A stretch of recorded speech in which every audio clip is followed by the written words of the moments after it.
ta taɓa fitowa ta yi bidiyo ta ce mata kuna iskanci kuna bin maza ku daina, ba wacce za ta yi wannan bidiyon. Amma sai in object ya fito ta iya cewa kuskure ne, ta iya cewa kaddara ce, ta iya cewa shi laifinsa ne shi da ya ɗaura bidiyo. Wai laifin ɗaura bidiyo ake gani, ba a ganin laifin ita da ta wanki kafa daga Kano ta tafi Kaduna, ta tafi Maiduguri, ta tafi wani gari, ta tafi ɗakinsa, ta tafi gidan hotel, ɗakin hotel, ya biya mata kuɗin mota, ba ta ganin laifinta ita da ta wanki kafa ta ɗau jaka ta tafi wajensa. Sai shi bayan ya gama yi da mai danna bidiyo ya yi posting, idan na gurin posting, da wacce take wankan kafa ta tafi har gurin saurayi, wanne ne yake da long process, wanne ne yake da lokaci mai tsayi, yake ɗaukan wato hanya mai tsayi?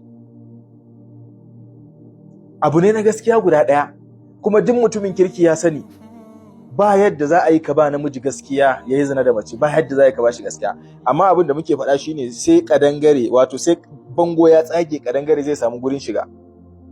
Duk matan da suke Najeriya in suka ga dama yau za su daina su riƙe mutuncinsu su fita kan maza 'yan iska, wallahi za su zauna lafiya.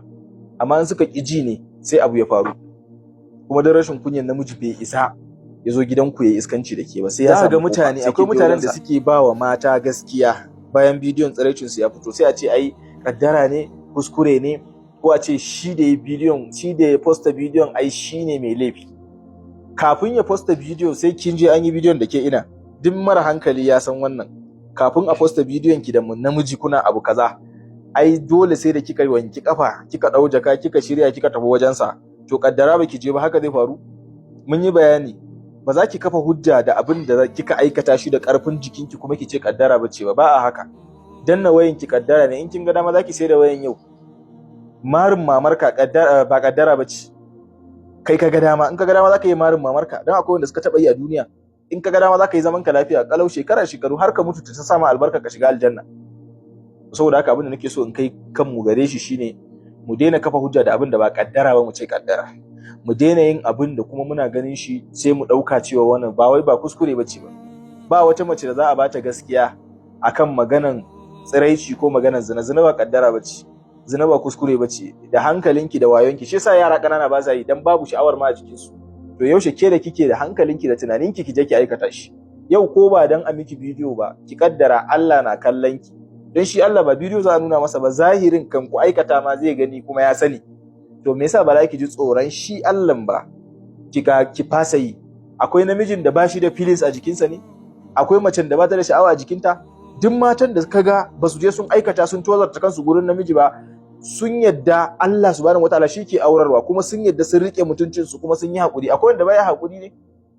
Ai in mutum bai da sha'awa a jikinsa ai ba shi da lafiya ne. To duk wanda yake da sha'awa me yasa yayi haƙuri, ya danna kansa, ya haƙura, yake azumi ko yake wani abu kama da haka da annabi ya faɗa, bai je ya aikata muharramat ba? Sai ita ne da ta gagara haƙuri ta tashi ta je, tunda ta fi kowa, ta je wajensa lokacin da tozarci ya taso, kuma ai ita ne kaɗai zai shafa, tunda an ce tsuntsun da ya ja ruwa shi ruwa ke duka. Wanda ya sayi rariya ya san za ta yi zuba. To dan me yasa wanda ya sayo rariya kuma za a zo a ɗaurawa wanda bai sayi rariya ba laifi? Tunda ke kika sa a ranki namiji zaki kula, to ran da rariyar nan ta tashi zuba ke kaɗai za ta zubowa. Tsuntsun nan da ya ja ruwa ke kika ja ruwa, ran da ruwan ya zo ke kaɗai zai daka. Ina fata an gane wannan. Ba zai yiwu ki je ki aikata, ai Allah ba zalin bawansa bane. Allah ba zalin bawansa bane. Matan da suke ba wannan yarinya gaskiya ba ku da adalci. Ba ku da adalci. Kawai karatu ne ba ku gane ba. Ku ɗauka kan ta je, ko me yasa ta je wajensa, in ba ta je ba haka zai faru, shine kawai amsan da za ku bayar. Yawwa, shi da ya yi bidiyo yana zaune a ɗakinsa aka zo aka same shi. Ila kuɗinsa ya bayar.